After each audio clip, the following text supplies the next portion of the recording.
Tradition. That's what I was feeling for my time spent in Martin, South Dakota. As after talking with 3 old school business owners from that town, I believe many valuable lessons were learned, not just in business, but also in life. So hopefully this information can inspire you the same way it inspired me. I'm Dale McDonald, and this is the Crossroads Inn in Martin. I'm Curtis McDonald. I manage the Crossroads Inn here in Martin. What's up like a we're heating and air conditioning here in Martin, South Dakota? I think what motivates people to go into business is the fact that it is a challenge. I mean, it takes time and it takes effort and a lot of hard work. But yeah, when I made it happen. But I should say that we made it happen because I have employees I can thank for part of a lot of that thing. I've always been looking for a challenge, and I think that's why I've changed occupation 3 times, and just finally get tired of the old occupation and got to have a new challenge. This is home. It's slower paced, a lot more laid back, and so it always draws me home. Yeah, it was a rough go. One of the things that happened, I laugh about it now, but at the time I was dead serious. I said I had $300 in the first month's rent. A guy came in and a cam went out of his car.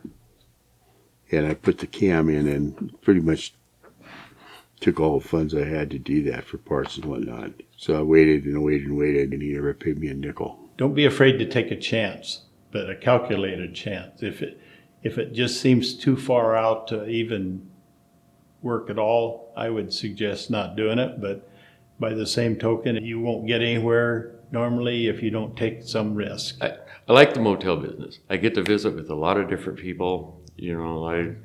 We have a map hanging out there in the hallway, and it's a world map, and it's got pins in it that we give out to anybody that has come here. And we've had people all over the world stay here.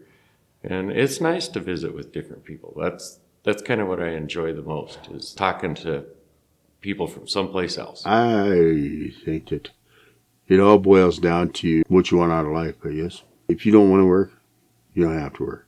You don't have to work. If all you want to do is survive, you can do that. If you want anything more than survival, you're going to have a job.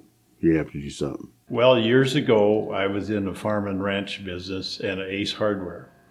And I got tired of being in retail, and so one of the things that we represented there was a steel building company, and I decided that it was time for a new motel in town, and so I built this building out of a steel building, and so I built it in '89. And then as time has gone on, we've remodeled it 2 or 3 times, and with the assistance of my son Kurt, and he's main carpenter around here, so our latest addition is this room, and Kurt did this. I think originally when Mom and Dad had started the business, their employment, they had a lot of the older generation that had some work ethic and stuff like that, and so they didn't have quite the struggles. The more that we go on, I'm running into a younger generation that I call the cell phone generation, that doesn't quite have the same work ethic, more or less. The drive to come to work or the need to come to work. But yeah, we're always looking for help. I think everybody else is too. I get the same story no matter where I go.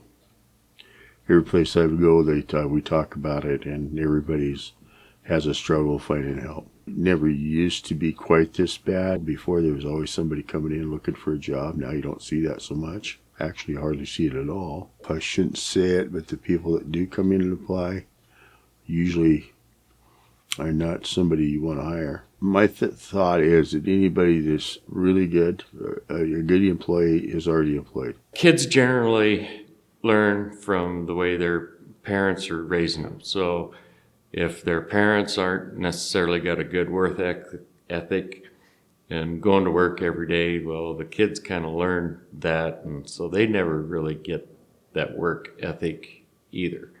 It would take some time to get the next generation into that habit of coming to work every day. Most times when you have a business of your own, you put in 99% of your time in that business. So like, you end up working early in the morning and late at night to make it accomplish it. And finally, eventually you get it to the point where you can maybe take a little more time off and have other people do the work for you. But to start with, if you're not willing to put the effort out, chances of it surviving is slim. Work hard.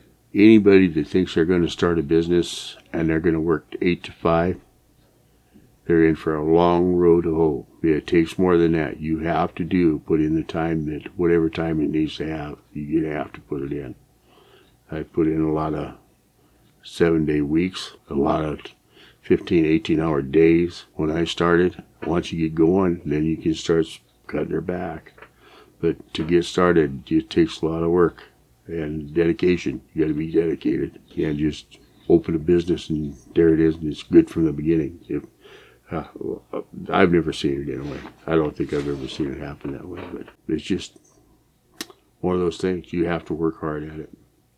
You have to be dedicated. You got to know what you want. If you're willing, if you want the business to prosper, you got to work at it. It was truly an honor to sit down with these three incredible men and to learn from their wisdom and life experience. And let me tell you, as someone born in Gen Z, it was refreshing to hear an old school mindset, especially when you compare it to all the horrible advice posted to social media. So a big thanks to Dale, Kurt, and Butch, as this video wouldn't have been possible without them.